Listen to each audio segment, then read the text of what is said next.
打孤領狗咬人事件對人對狗都係一個悲劇，死者好有愛心，不斷幫助被遺棄嘅毛孩，咁後生就離世，真係好慘。太陽唔同拉里，呢隻狗係咬死人，無論佢身世幾可憐都好，我係一個愛狗 L 都好難為呢隻狗辯護，因為咬死人過咗人類社會可以接受嘅界線。你試下代入，如果死嘅係你屋企人會點？我唔盲目去為隻狗講好説話，因為我唔想將一啲本身唔係仇狗嘅人變成仇狗。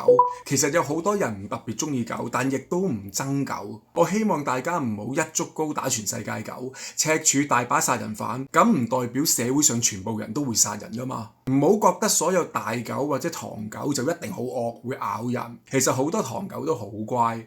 我哋應該 focus 點解一隻唔應該喺香港出現嘅狗喺香港出現。第一個買呢隻格鬥犬嘅主人絕對有責任。